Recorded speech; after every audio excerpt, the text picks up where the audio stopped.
Hey guys, it's Justin, and I'm super excited about today's episode. I have an incredible guest who is leading and pioneering the charge at a local Christian college that's impacting the world for Jesus. It's going to be a great episode. You don't want to miss this one. What's up, everybody, and welcome to the Justin Ford Podcast, where I'll be releasing life-changing principles and valuable information focused on all things faith, finance, family, fitness, real estate, and so much more. Let's go!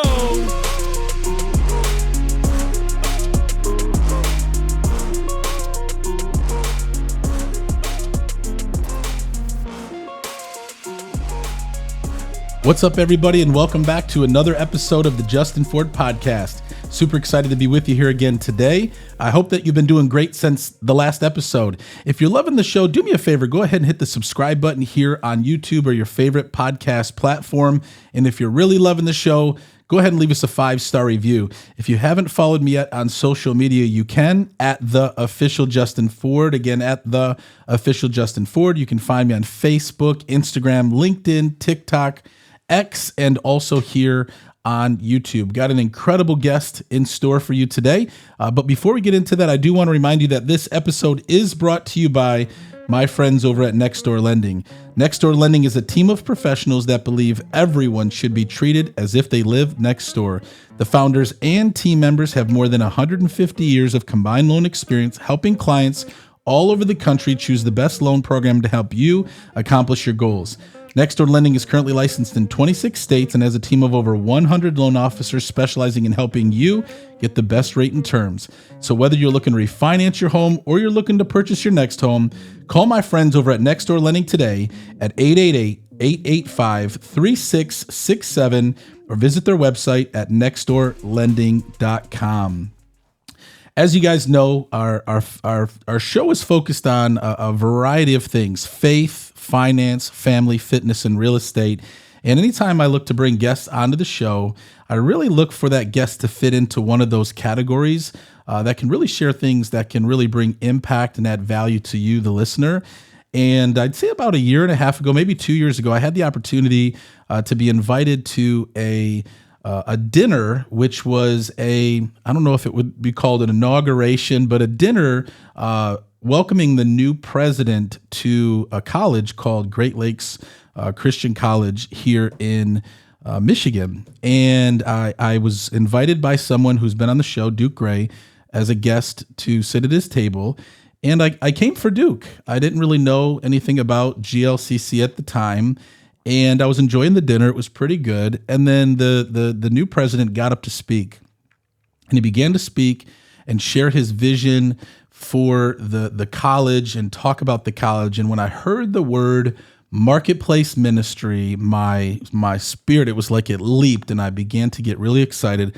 And I said, you know what, I got to get to know this guy because he has a vision to take this college to the next place. It's already been established, but take it to the next place and train up students to be released into the marketplace to do ministry. And that guest is here today, president of Great Lakes Christian College, Dr. Frank Weller. Hey, it's great to be here. I really appreciate having you on. I'm so glad that Duke connected us. Yeah, absolutely. It's been good to get to know you. Absolutely. And learn from you and your podcast. Yeah. Just really excited to be here. I'm excited for you to be here. A lot to talk about. And I remember, being at that dinner, and, someone just told me to be there. And again, I just wanted to come and support Duke. And again, I didn't even know anything about GLCC at the time, but I love Duke, right? So I'm like, yep, I'm going to go for Duke. I'll spend some time with Duke. But when I heard you get up and speak about marketplace ministry and get to learn more about the college, I'm like, I didn't even know this existed, because I know there's Christian colleges out there, and my daughter's getting ready to go off to one at Grand Canyon University, but I loved the mission and the purpose of the college is to train and equip students to go out into the marketplace or go into ministry and bring the kingdom. And you're the president.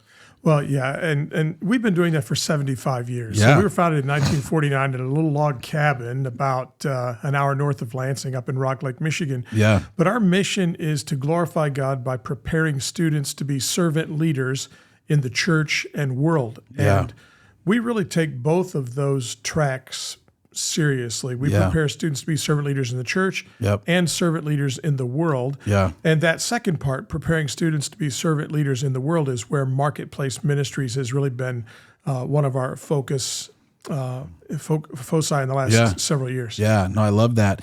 And so you also went to GLCC, Yeah, right? yeah. And so are you born and raised here in Michigan? No, I was born in Northeast Indiana. Okay. But we're a blue and white family. We bleed blue and white. Here's what's really interesting. My sister went to GLCC before me. Yeah. And then she transferred to a college in Tennessee. I came as a freshman. Okay. Met my wife there. That's awesome. And what's interesting is my wife and I grew up a few miles apart. We went to the same church camp for 5 summers in a row and didn't meet until college. Wow. We're in some of the same pictures together from camp. Wow. But then my wife and I met at GLCC. When I was a junior, my father became a freshman. Wow. So he sold the family farm. Wow. My wife and I lived upstairs in family housing. My parents lived directly beneath us Wow. in family housing. Then we graduated, went out. My daughter eventually attended GLCC. My niece just graduated from there. Both my sister and I met our spouses who are GLCC alumni. Yeah. So we're a blue and white family. Definitely. I can tell. How awesome too. And I it took me a second to hear that right, but you said while you were a junior, your dad was a freshman. Yeah, that's right. That's awesome. And so what happened with that? Was it because he saw you out? I mean, your sister was there and then you were there. What made your dad sell the farm to go to college? Well, Dad had been involved in church leadership for many, many years as an elder and as a Sunday school teacher. And he had felt a calling to ministry for quite some time. And he just really resisted it. He had a family to raise. He had a farm. He worked at a manufacturing facility in Fort Wayne. And eventually that factory closed. And he liked to joke that God had to close an entire factory to get him to follow his calling. Yeah. And so he did that. He left the farm and went to college and then spent the rest of his life preaching in small churches that couldn't afford a full-time pastor, and just serving God in Tennessee and Georgia and Michigan, and then the last few years in Indiana. Wow, that's awesome. Yeah, that's incredible. And I always say it's never too late to really pursue what you feel passionate about or what you feel called to do. So you graduated and your dad was still a student, and then you went back, I'm sure, to go to your dad's graduation. Well, actually, we graduated together. Oh, you did? So, yeah, Dad was part of an accelerated program. Okay, so he accelerated forward, yeah. So, yeah, he graduated with an associate's degree, and I graduated with a bachelor's degree. We actually got to walk together. That's amazing. That had to have been an incredible moment to be able to graduate with your dad. Yeah, it really was special. And to have those 2 years together, to be able to be in class together, to sit at the cafeteria together, as not just father son, but also as friends and partners in ministry. Yeah, it was incredibly special. That is special. And so, what did you go on to do after you graduated from GLCC? I spent about 30 years in located ministry. Okay. So I trained. My undergrad was in vocal performance and worship. And so when I left GLCC, I spent about 5 years in Central Indiana as a worship leader and youth minister, and a couple years in West Central Indiana, and then 10 years as a pastor in Northeast Indiana. And for the 15 years just prior to becoming GLCC president, I was the lead minister at South Lansing Christian Church there on the south side of Lansing. And so I was in ministry for about 35 years before becoming president. Wow, that's awesome. Did you ever have that desire to become president or go back to GLCC and be a part of leadership there? Was it ever part of the plan, or did that just kind of unfold and happen? Well, yeah, that's an interesting story. I thought, as I approached my 50s, I thought, it's time to invest in the next generation. Yeah. And so I pursued a doctorate degree in missional ministry, a DMin, and graduated with that doctorate. And then I kind of drew together a cohort of younger pastors in their late 20s, early 30s, and just began pouring into them. And we started meeting just before COVID happened, and then we traveled together through that entire pandemic journey, and I just invested in them and really felt a sense of fulfilling and calling, and thought, okay, this is what God's calling me to do, is just invest in this next generation of pastors and ministry leaders. I thought that maybe God would use me to do that in a more formal capacity, maybe as a pastor or as a professor of Christian ministries, but never really aspired to an administrative role. Yeah. And then in 2020, the president of GLCC at the time told me that he was going to be retiring in 2 years, and he had reached out to a handful of people and asked them to consider applying for the position. Right. So that was just at the start of the pandemic. During the pandemic, I learned to do two things. Yeah. I learned to bake the perfect Toll House cookie. I spent months perfecting that. And then I read everything I could about higher education. Yeah. And interviewed college presidents, both those who were active and those who were retired, and just tried to wrap my head around the issues that small 4-year private institutions like GLCC were facing, and really tried to educate myself. And through that whole process, began to discern that this was God's calling on my life. Yeah. And applied for the position and eventually was tapped to become president. That's exciting. What I love about what you said is you didn't just go into the position willy-nilly. You went into the position prepared and ready, right? The Bible says, study this, show yourself approved. And so before you even took this position, you were studying, you were learning, you were preparing yourself to be able to step into this role. Yeah, well, that wasn't my world. Oh, yeah. The trustees knew that they wanted someone from what they called their core business. So they wanted someone either to come from the ministry world, or they wanted someone to come from the education world to lead the college. Yeah. The overwhelming majority, over 90% of college presidents have either a PhD or a doctor of education. Yeah. About 10%, 9% of college presidents come from a professional background.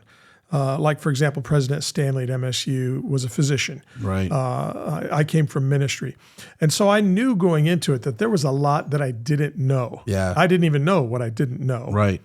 Higher education is so highly regulated. It is such a unique position with unique demands and complicated demands. Yeah. And so I've always been a learner. And so I knew I needed to learn quite a bit before I approached that role. And so, I really threw myself into preparation. What I love that you did too is you prepared with no guarantee, right? That you were going to be the president. So, but you did it anyway, right? Obviously to prepare for you to be considered, and obviously you were considered and tapped on the shoulder. And I remember the night you were kind of sharing your speech of, taking on the role, that there were some deficits, right, that GLCC was facing, and you really stepped into a role knowing that, hey, there's some challenges here, right? Because obviously COVID threw a lot of challenges into education, period, right? Especially private education. Even, a lot of the Christian schools, lost enrollment. People couldn't, even before COVID, that was already going downhill. So you obviously stepped into the role of president knowing there were some challenges that you needed to face, but also having a plan to kind of, pull yourself out of those places. Can you talk about what some of those challenges were and how you were able to come out on the other side? Well, sure. Private education institutions are an endangered species, but 4-year faith-based private colleges like GLCC are a critically endangered species. Right. Since the beginning of this year, in America, we've averaged the closure of one private college per week. Wow. Here in America. Wow. They're closing left and right. And they do so. It starts with declining enrollment. There's just less demand for higher education. And that's primarily demographic. Right. Particularly at the start of the global financial crisis, families in our region moved away. If you could afford to move away to get a job, you did. Right. And families who couldn't afford to move away didn't start families during the GFC. Yeah. And so we're just seeing a dramatic decline in the number of high school graduates who could potentially go to college. So enrollment has declined. And with declining enrollment, you saw deficits and increasing debt and higher discounts where colleges provide institutional aid. In other words, they discount their tuition in order to grow enrollment. And GLCC was not immune to any of those pressures. So when I became president, I was handed a budget with a projected deficit of $600,000 for that fiscal year. Wow. And our auditors told us, you cannot bear that kind of deficit. You already are near zero in net assets.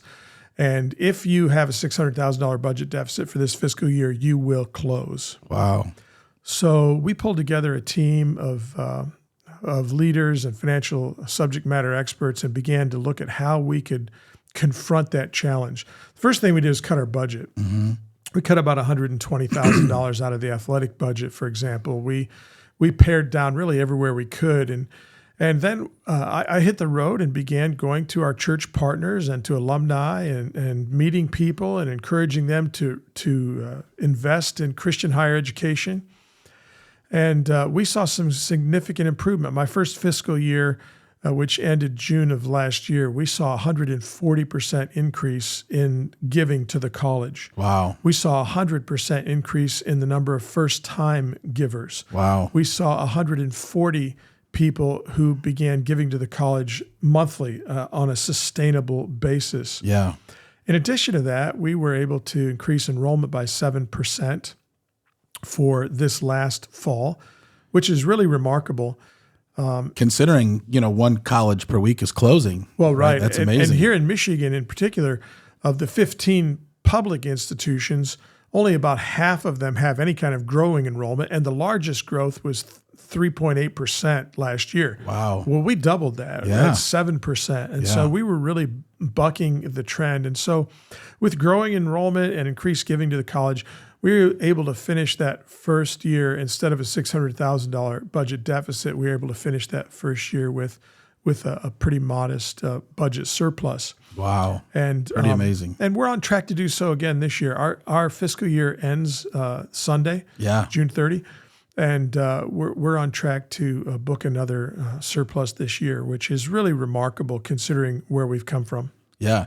And that really all goes back to leadership. It really, really does. And so I think it's amazing that you've stepped into that role and seen the path forward. I mean, it was either, do or die, basically. If we don't do this, we're done. Well, it really was. And because not only did our auditor say, look, you're going to receive a going concern designation, which would have triggered all sorts of unhappy and nasty things with the Department of Education. But at the same time, our accrediting association, Higher Learning Commission, placed us on probation. Yeah. They said, look, you don't have enough financial resources. You don't have a strategic plan to deal with that problem. And so they placed us on probation with accreditation, which in many institutions is the beginning of the end. Right. And so we just began dealing with their concerns. We raised the money. We developed a new comprehensive 3-year strategic plan. And in March, just a few months ago, they were on our campus for a visit, a checkup. And the peer review team recommended after that visit that we be removed from probationary status and returned to the standard pathway. Awesome. And so we've got a few more steps in that process. I have to go to Chicago for a meeting, but that should all be wrapped up by the end of October. And, we're on our way.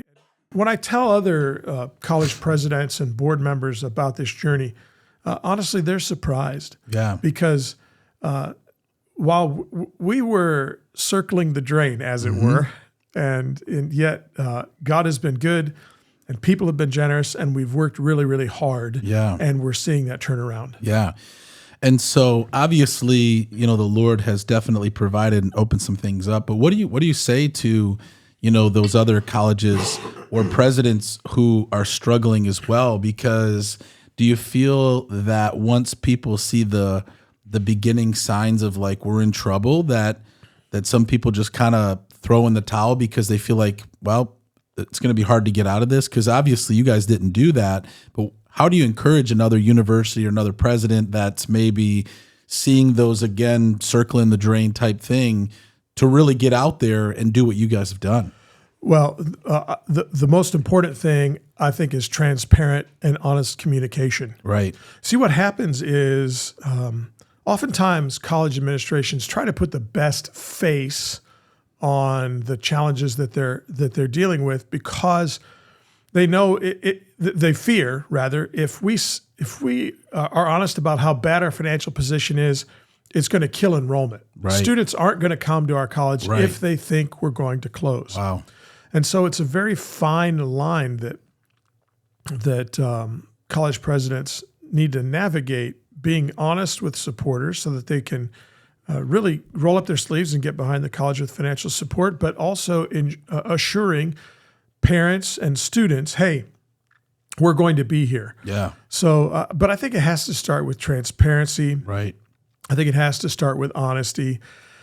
And I'll tell you, Justin, the people who fund institutions of higher education, they can already tell when you're in trouble. Right. They can come onto your campus and they see deferred maintenance. Right. They can look at your 990s online and they can easily find out if you're profitable or if you're losing money. Right. Funders know ahead of time. And when you acknowledge, hey, we're struggling, that honestly reassures Right. not only funders, but people with the institution, within the institution, because they see, okay, the president gets it. Yeah. She understands, he understands, and they are awake and responsive to what is going on. Yeah. If they think that you don't know, or if they think that you don't care, they're not going to get behind you. And that's when things really start to go downhill quickly. Yeah, that's right. Yeah. So obviously you stepped into the deficits. You've been able to turn things around.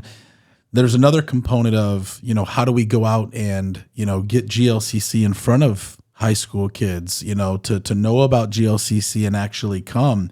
What are some of the things that you guys have been doing with that? I know you partner with a lot of churches, so obviously kids that are at the churches within the Midwest area, they can find out about GLCC, but I'd like you to talk about how you've been able to do that, but what does GLCC offer, especially if there's listeners right now that may have kids or even people in high school right now that might consider coming to GLCC? Well, you've really hit on something that's important. Awareness is our biggest challenge. Yeah. We've been in Michigan for 75 years, and I meet people who live right around the corner from our campus who don't know we exist. Wow. And I tell them about Great Lakes Christian College at the corner of Kreitz and Willow in West Lansing. And they're like, oh, I've driven past there. I've always wondered what that is. Or my kid went to soccer camp there, and now I know. So that's a huge challenge for us, is just building awareness. And colleges like ours that have a very lean budget, we really have to engage in guerrilla marketing. We have to find ways to put our mission in front of people without having the large marketing budgets of institutions that are twice and three times our size. So what I've discovered is that as people really become aware of who we are and what we're doing, that for many people, it is incredibly appealing. Yeah. When I tell someone that, listen, we're a boutique institution of higher education where your son or your daughter is going to get highly intensified attention. They're going to know their professors. They're going to be their professors have open office hours. They're not going to be taught by a TA in a lecture hall with 150 other students. They're going to be taught by our full-time academically credentialed professors. They're going to sit with them at the lunch table, so they're not just going to be taught. They're also going to, have learning that is caught. That's really valuable. When I tell parents that your child is going to receive an education, not an indoctrination, that's incredibly attractive to a lot of parents and a lot of students. When I tell parents that we're really going to teach your student how to think critically, we're not going to tell them what they should think, or we're not going to present to them a party line one way or the other. We're going to teach them how to think critically. That's really attractive to them. Yeah. When I tell them that your freshman is going to be studying ancient Western civilization and alongside of that, ancient Western literature, and they're going to be reading the classics and understanding their impact on modern civilization, that's attractive to them. Yeah. And when I tell them that you're going to do so in an environment that is faith-filled, where they're going to learn to make their faith their own, right? Not just mom and dad's faith, but it's going to become my faith. Yep, so important. So that they can live it out in their own life, and they have that kind of environment. That's really, really attractive to a lot of families. Absolutely. And what's great too is, because I've been on the campus a few times, it's not just education, I mean, that obviously is the main reason why people come, but you guys also have great athletic teams as well. I've had the chance to tour the basketball, and talk about what kind of sports you guys have available as well. Well, first of all, let's talk about our approach to sports. Yeah. I see athletics as serving two functions at GLCC. First, it's an enrollment strategy. Yep. Because high school students, they love what they do, and they want to continue doing it. And so you have students who aren't going to be able to play Division I athletics. And so, we provide an opportunity for students who want to continue to play at a competitive level to follow their passion into college. And we play in the National Christian College Athletic Association. It's akin to a D3 institution. And so we play a lot of D3 colleges. We play a lot of NAI universities. But we have 5 sports that we offer. We have men's and women's soccer, men's and women's basketball, and women's volleyball. And then we also have as a club sport disc golf. And which is becoming really popular. It is. It's not sanctioned yet. But what's really fun about disc golf is our team, when they go to a meet, they're standing alongside of throwers from the University of Michigan and University of Tennessee. I mean, because it's a club sport, they get some neat opportunities to play some big institutions. And we've been really successful. Our women's soccer program won a national championship, I think, 5 years ago. They've been back to the national tournament several times since. Just really competitive, a great program. Our men's soccer team is really coming on. They'll compete this year for a regional championship.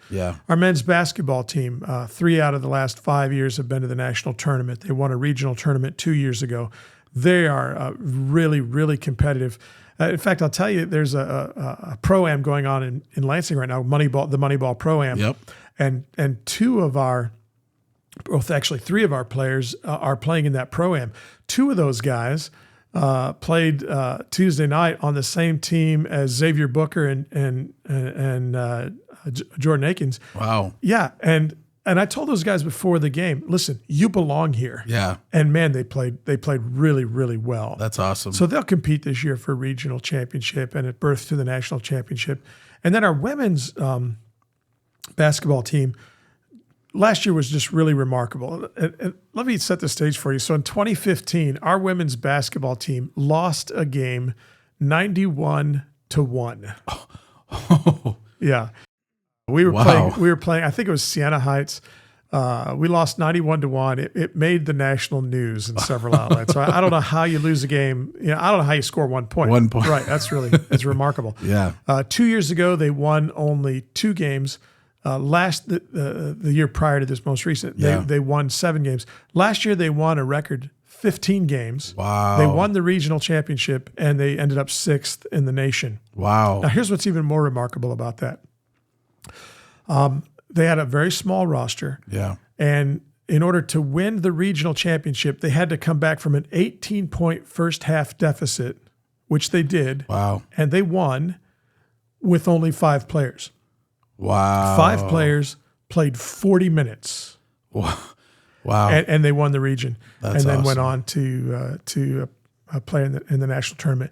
And I'll tell you, that team's really reloaded this year. We've got some junior college transfers coming that can just ball out, and some freshmen coming that are going to really make an impact. And that's exciting. I love that, right? Yeah. It's an enrollment strategy. But for me, what really fires me up is it's a discipleship strategy. Yeah, for sure. Right. I tell our coaches and our players, we want you to look more like Jesus after this season than you did at the start of the season. Amen. We want you to grow to be like Jesus. And athletics is one of the ways that we do that. And so I'm excited to see these young men and women grow in their faith and become the kind of Christ followers that really the very best part of athletics can help people become. And so that's why for us, athletics is an enrollment strategy and a discipleship strategy both. I love that. Because again, that can draw people for the athletic aspect of it, and then get the education as well, and vice versa. Come for the education, but then obviously be able to play sports is pretty amazing.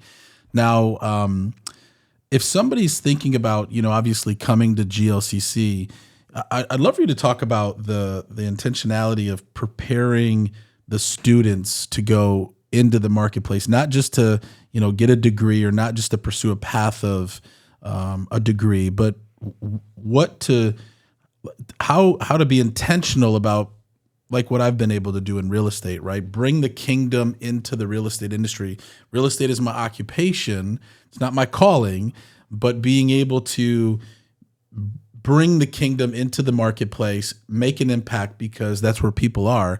I remember going on to your campus and seeing the map with all the little dots all over the place, because not only are there missionaries that you guys send and pastors and worship leaders, not everybody comes for the ministry aspect of it as far as being a pastor or a ministry leader, but some people may come because they want to pursue a path of business. Or what are some of the paths people can pursue at GLCC, and how do you prepare them to go into the marketplace and be intentional about bringing the kingdom there? Yeah, that's a great question. And, we had 27 students graduate in May. Yeah. And I'm often asked, how many of those were ministry students? Right. And what I tell people is all of them were ministry absolutely. students. Some of them are what we call vocational ministry students. They're Yep. going to become pastors and worship leaders and Yep. missionaries and youth ministers. And some of them are marketplace ministry students. But, as Christ followers, we recognize that we're all called to be ministers. Yep. Peter says that the church is a priesthood of all believers. Yep.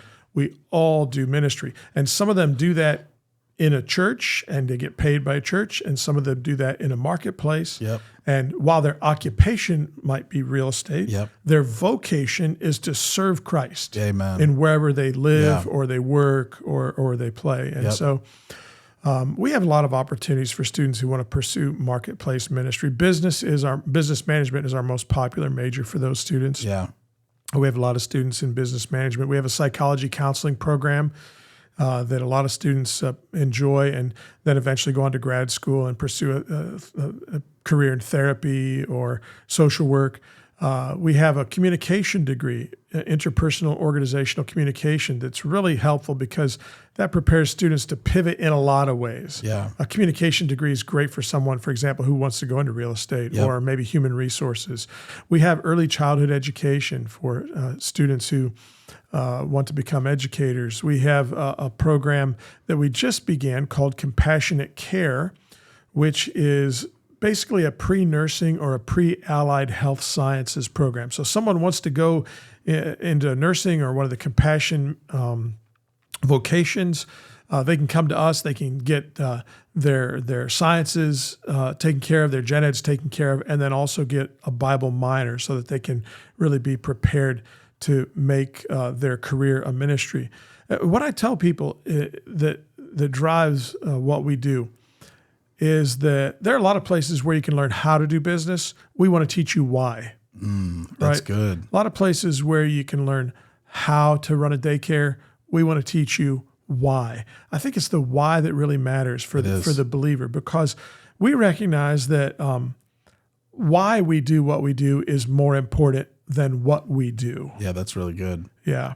Yeah. And so as students capture that and resonates with them, they find it really attractive. Every student who comes to GLCC is going to study the Bible. They're going to get some ministry courses. If you're a marketplace ministry student, you're going to get a Bible minor. Yep. You're going to get 24 credit hours of Bible and theology. But then you have the opportunity, you get 16 credit hours of electives. So that if you want, you can make that a Bible major, or you can go deeper into whatever program you're in, whether it's history or early childhood education. Yeah. You can get extra courses there. But we do that because we want our marketplace ministry students to be equipped to go into the marketplace and set up what I call outposts of the kingdom of God. Yeah. We want the people in your context, whether it's in the factory where you work or in the school where you teach or the business that you're a part of, we want them to recognize that you are the go-to person when you need somebody to pray for you. Yeah. We want you to we want people in your workplace to recognize that you're the representation of Jesus Christ, that you're, as Paul said in 2 Corinthians, you're ambassadors of Christ, that you're his hands, you're his feet, that we speak for Jesus as his ambassadors. And so it's not just about learning how to do business or taking a courses in accounting or marketing. It's about understanding that we're doing that so we can set up these outposts of the kingdom of God in these places where we live and where we work and impact people for Jesus. Yeah. And here's why that's important. Yeah. Gallup did a survey a few years ago, and for the first time in the 80 years that Gallup has performed this survey, for the first time in 80 years, the majority of Americans are not a part of a church. Yeah.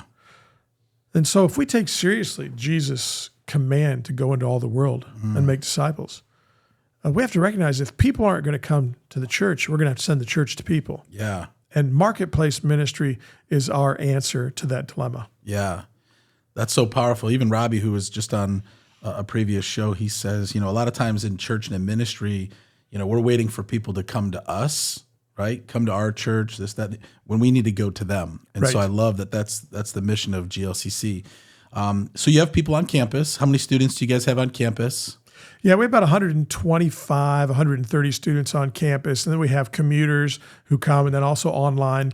And so last year's enrollment was 177 students. And that included on-campus, online, and commuters. Yeah, so let's talk about the online, because a lot of the people who listen to the show are around the country or even around the world that might not be able to come enroll at GLCC. What does it look like for the online program?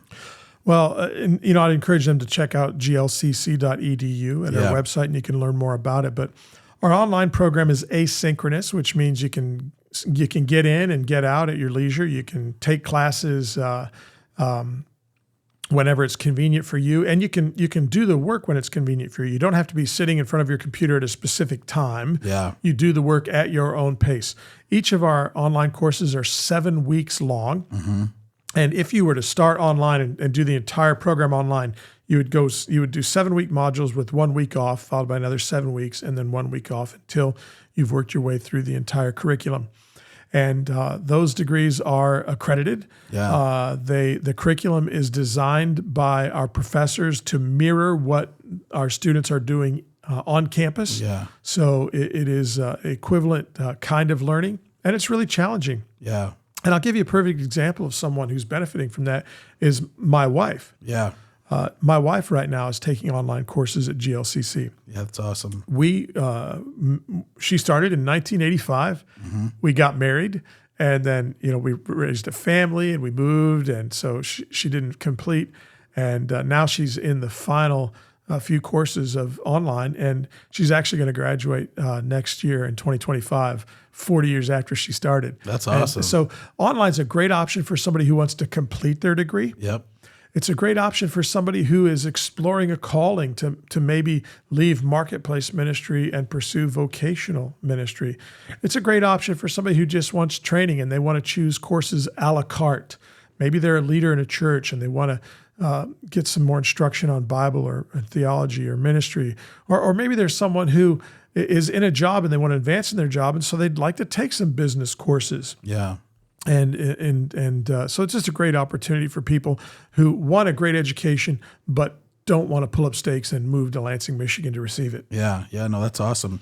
Speaking of professors, I had the opportunity when I was on campus not too long ago to meet one of your newer professors. I believe he's a newer one, right? Was he, or has he been there for a while? C.S. Lewis. Oh, Dr. Starr. Yeah. Dr. Charlie Starr. Yeah. So he was, tell us about Dr. Charlie Starr and the type of professors that you have, because I was really impressed when I had the opportunity to meet him and learn what he is, talking about C.S. Lewis and all of that. Yeah. Yeah. Dr. Charlie Starr just came on the team. He's part of our faculty now. He teaches in literature and English. He's an exceptional professor that, speaks to the kind of instruction we want our students to have. And what makes him unique is he is a C.S. Lewis expert, one of the finest in the nation. And he is widely recognized as the world's expert on C.S. Lewis's handwriting. Wow. So what he did is he created a typology for Lewis's handwriting, because Lewis wrote everything longhand. He didn't use a typewriter. Wrote all of his manuscripts longhand. And over time, Lewis's handwriting changed. And in fact, one of the interesting things about Lewis's handwriting, Dr. Starr tells us, is that there's a significant difference in his handwriting from before he was a follower of Jesus to after he was a follower of Jesus. Wow. And so Dr. Starr can look at a document that Lewis is purported to have written, and he can first authenticate it. Yes, this is Lewis, or no, this isn't. And then secondly, he can tell you approximately when it was written simply based on the style of Lewis's penmanship. Wow. And it's been really remarkable. I've been able to see some documents that have come to Dr. Starr for authentication. It's kind of neat, when you can hold a document that C.S. Lewis wrote. This was a letter that he'd written to a friend. Yeah. And you're thinking, wow, C.S. Lewis. And for those of you that are listening who don't know who C.S. Lewis is, so he's the author of Chronicles of Narnia, Mere Christianity, the Screwtape Letters, dozens of books. He was one of the Inklings, which was sort of an informal literary society that included Lewis and Tolkien and others, just a much beloved author from Great Britain. Yeah. So, and that's the kind of professor we want. Dr. Starr's written probably 11, 12 books. Dr. Nugent, who teaches theology, has written about a dozen books. I mean, we're a small institution. Yeah. But it's an exceptional education with really exceptional professors. And the majority of our professors have terminal degrees. They have earned doctorates, and the handful that do not are actually pursuing those now, because we take very seriously this mission to prepare our students. Yeah. And that means making sure we're providing really high quality instruction for them. Yeah, that's awesome.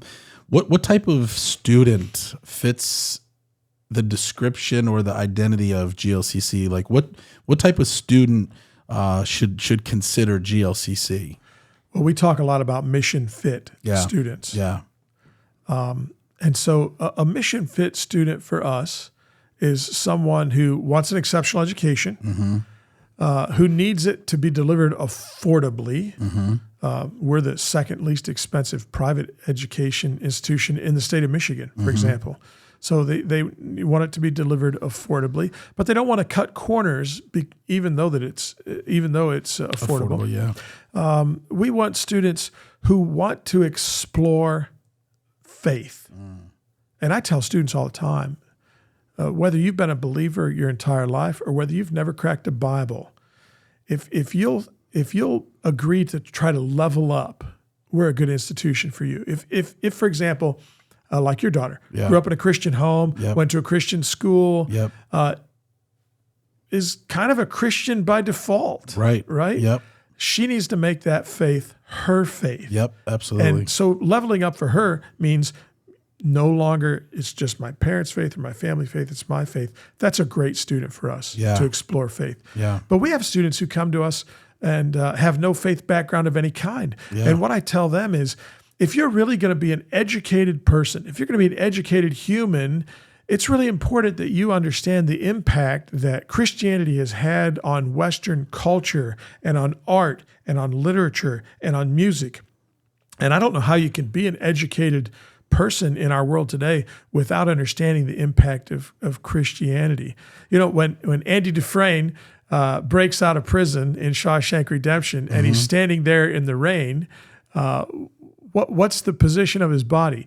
His arms are outstretched in the form of a crucifix. Right. Yeah. If you're not a follower of Jesus, you don't really understand the significance of that. Right. And so we tell students, hey, if you're willing to really go deep and explore what the Bible says and who Jesus is, and you're willing to level up that faith. Now, that doesn't mean necessarily if you don't come to GLCC as a Christian, maybe you won't leave as a Christian, but you'll at least have an understanding of what a genuine Christ follower is all about. Yeah. Not some of the parodies that we see on television, not some of the abuses that are bandied about by so much of the media, but you'll understand who Jesus is and what a genuine Christ follower is all about. Yeah. And if students want that, if they want an environment where they can be challenged to grow their faith or to explore their faith, if they want an exceptional education at a really affordable and accessible price, that's a great mission fit student for us. That's awesome. And I love what you said about, maybe you're not a Christian, but pursuing, truth for yourself. I mean, that's what C.S. Lewis did, right? From what I understand, and you can correct me if I'm wrong, C.S. Lewis was an atheist. Right. But wanted to know truth. He didn't want to listen to what everybody else had to say. And I think a lot of times people today base, Christianity or being conservative based on, what they don't want, right? Like what the media says and what everybody else says, or maybe someone had a bad experience growing up in church or were taken advantage of, or just altogether just have chosen not to believe in God, but to just make that decision. And one of the questions I always ask is, if Jesus was real and Christianity was real and what the Bible said is true, there really is a heaven or hell. Would you want to know about it if you 100% knew it was real? You know what most people say? Most people say yes. Yeah. Well, then pursue it to find out for yourself. Stop listening to this person or that person and pursue it on your own. And what I love is you don't have to be a Christian to come to GLCC. Right. Right. Right. You even told me a story about an atheist, right? That was a student at GLCC, and you love them no different, right? Correct. You love them no different than a Christian that's there. And, like you said, in hopes that, hey, you might not be a Christian when you leave here, but at least you're going to be exposed to some things that are going to challenge you and cause you to think, dig a little bit deeper. And obviously with the professors that you have, with the background that they have, they're gonna put it all out there, and nobody's ever gonna be able to say, I at least wasn't exposed, which is awesome. Yeah, that's right. And so we welcome students who have doubts. We welcome students who have questions and want to explore. Yeah, I love that. And we have those students who come. Yeah. And for me, the object for a student who maybe doesn't believe or doesn't follow Jesus is just that you'll take steps toward him. Yeah. Right? That you'll, and I applaud a student like that who is brave enough to say, you know what, I'm going to discover for myself. Yeah. I'm going to explore this myself. I'm going to engage in the intellectual honesty and pursuit of saying, I'm going to do the work, I'm going to decide. And we're a great place where students can do that. Because, again, we don't require students to be indoctrinated. We want them to be educated. I love that. Now, all of our students understand there's a code of conduct that we have that's based in what God's Word says and the way Jesus commands us to treat one another, to love one another. There's a code of conduct that all of our students are expected to follow, and they understand that when they arrive. Yeah. They understand that before they arrive. Yeah. And but at the same time, that code of conduct does not require a belief or an assent to the facts of Christianity. We want you to explore that and discover that on your own. I love that. And so is it too late for someone to enroll for this coming school year? No. In fact, because we're small, because we can provide individual attention to every student, that means we have students who are enrolling all the time. Students enroll in our online classes. That's ongoing. That's happening every 7 weeks. Yep. And we've had students who, for example, maybe they'll go to a summer camp or a conference in July, and they'll just really feel the calling of God for them to explore their faith more fully. And they'll call us up at the end of July and say, I didn't apply and I haven't sent my FAFSA to GLCC, but is it too late for me to do that? And no, we encourage those students to apply. Classes start the third week of August, and we'll still be receiving applications from students the first and second week of August, and we encourage students to do that. And now how can someone apply to come to GLCC? The simplest way is just go to glcc.edu, and you'll see the more information button or the apply button. And what's interesting is when they click on that button, it goes to our enrollment division, which the administrative assistant there is my wife, Tracy. Yeah. And so Tracy will get with them and help shepherd them through that application process. That's awesome. What's the next phase for GLCC? Obviously, you've gotten out of the deficit. You know, you're in the black now. You're moving ahead. What's the next phase? What's the next focus? What's the next goal? So I've looked at our journey in 3 phases, and they all begin with the letter S. The first is survive. Yeah. That was really the challenge. How do we survive? How do we overcome this initial deficit? How do we overcome our accreditation probation? How are we able to begin to build awareness of the college and our mission? So survive was the first step. Mm-hmm. And I think we've survived, but we're moving now from the survival phase to what I call phase to what I call the sustaining phase, the sustainable phase. Yeah. And the way I describe it is, I tell people, we're not quite out of the woods, but we're no longer in the swamp. Right. Yeah, Right? that's good. And so now we're moving into sustainability. And that's strengthening our mission, that's stabilizing our enrollment to a point that our budget cash flows consistently. It means finding creative ways to deal with deferred maintenance and to make sure our campus is a great environment for our students. It means getting off probation. It means really implementing this 3-year strategic plan that we just created. That's the sustainable phase. Yeah. The boundaries between surviving or sustaining, they're a little bit malleable, but we're moving into sustainability. After that, the phase that I focus on is called soaring, right? like So that. survive, sustain, soar. I like that. And then it's just saying, okay, God, what is next for us? Yeah. How do we prepare more students to be servant leaders in the church and world? How do we create programs that students want and that also make an impact in the kingdom? Wow. And so I ask questions like, what areas of life would be better with more Christians in them? Mm-hmm. And so as we ask that question, I think about things like, how about law enforcement? Right. Would law enforcement be better? Would corrections be better if more Christians were engaged in that? Absolutely. And so now it becomes not just about catching bad guys and punishing them, but it also becomes about redeeming them. Right. And helping them to understand. I mean, that's part of your story. We're helping them understand that God has something so much bigger planned, right? So, that's one of the areas that we're looking at as we think about soaring. Could we help students think about criminal justice differently? I think about political science because we're located in Lansing. We're right next to the Capitol building. We have alumni who work in the State House. I think about would the world be better if more Christians were engaged in government? Right. And so, that's something that we'll look at in the years to come down the road as we think about soaring.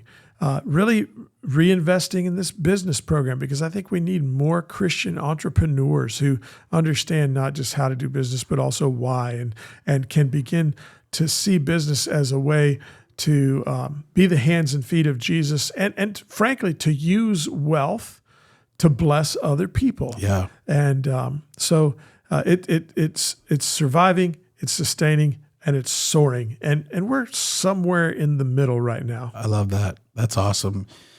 How can someone support GLCC, from a giving standpoint, I know you guys have some programs that you're running, how people can contribute and support. How could somebody that maybe is listening come alongside of GLCC and help make a difference? Well, the first thing I would say is find out more about us. Yeah. Because I want to make sure that what we do really aligns with someone's passions and their philanthropy profile. Yeah. Right. I want to know that when you send a check, man, you really feel the hand of God on that decision. That you really want to know that, this is what God wants me to do. And so first thing is just get to know more about us. Right. And then the two ways you really can help GLCC financially is send a student. Yeah. Right? Yeah. Because that's 4 years of income. It is significant income, marginal income for us.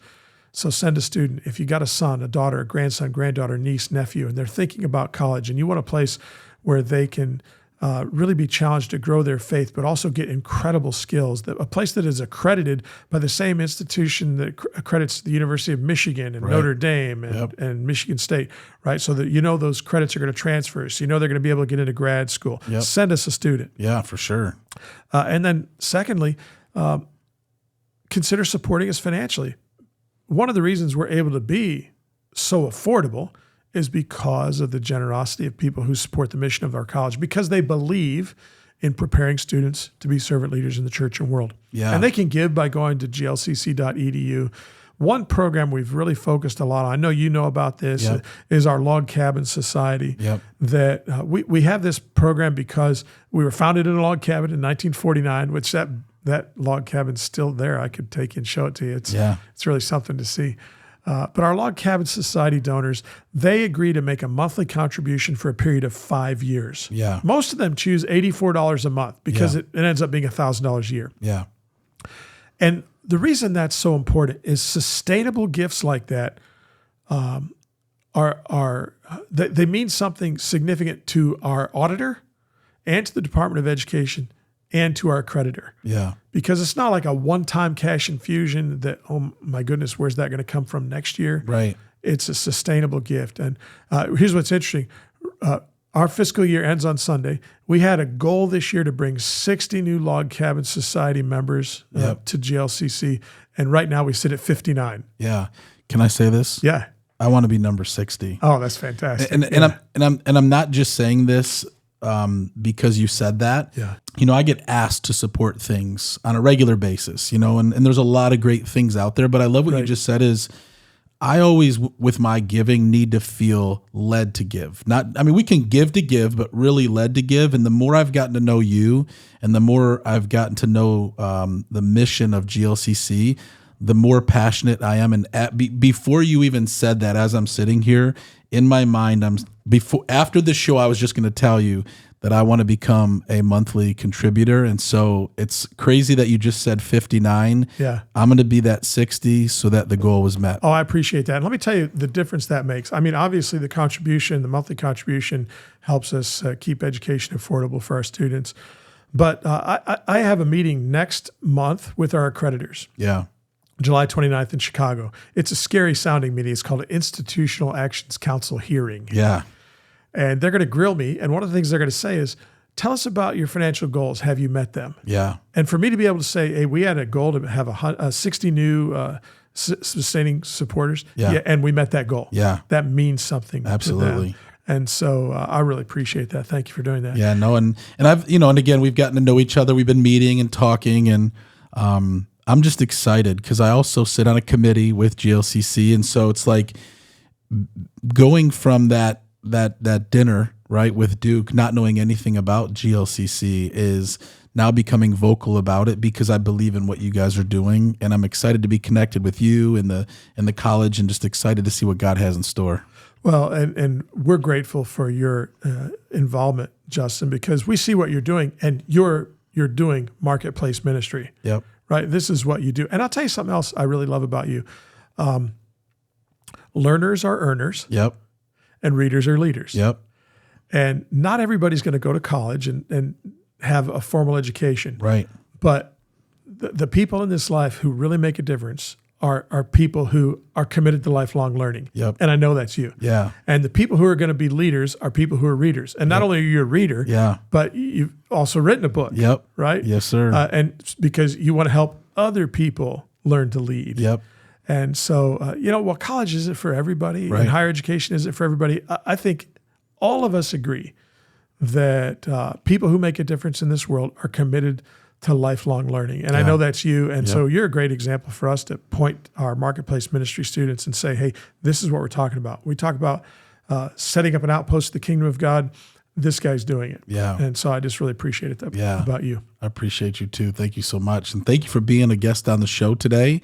For those of you guys that are listening right now, if you want to contribute or support GLCC, you have two ways to do that. Send a student or support financially. And I've had the chance to really get to know Dr. Frank and be around GLCC over the last year and a half. And I'm excited to be a part of GLCC, but also support it. And so thank you again for being on the show today. It's my pleasure. Thank you. Guys, if you love the show, do me a favor. Go ahead and hit the subscribe button here on YouTube or your favorite podcast platform. Dr. Frank, how can people reach out to you if they want to know more about you or connect with you, or maybe they want to give and maybe speak with you? How can people do that? Should they go to the website? Well, they can go to the website, certainly, and we encourage people to do that. But one of the things that's great about a small college is we're incredibly accessible. Yep. And so, they can just call the switchboard, 517-321-0242, 517-321-0242. Yep. My assistant answers that phone. She sits 30 feet from my desk. Yep. And so we're really accessible. You're not going to get a phone tree. You're not going to have to push 1, 2, or 3, right? You're going to talk to a human. Yep. And we would love to just talk with anybody about what God's doing at GLCC and how they can get on board with what he's doing. Yeah. Awesome. Guys, there you have it. Definitely reach out to GLCC, an incredible college here in Michigan doing incredible things for the kingdom. Before we let you go today, we do want to remind you that this episode is brought to you by my friends over at Nextdoor Lending. This is not just a sponsor of the show. This is the mortgage team that our real estate team, the Justin Ford real estate team, send all of our buyers to. Guys, they have a perfect A+ Better Business Bureau rating, over 1,000 5-star reviews. And so if you're a buyer looking to purchase a home this year and you want to get pre-approved, call my friends over at Nextdoor Lending. If you're a homeowner looking to refinance, call my friends over at Nextdoor Lending. And if you're a real estate agent or team looking to partner with a great mortgage company, call my friends over at Nextdoor Lending today at 888-885-3667 or visit their website at nextdoorlending.com. 2 things that I always like to leave you with. Number 1, it's not how you start. What matters is how you finish. And number 2, with God, all things are possible. God bless you guys. Thanks for tuning in, and we'll see you on the next one.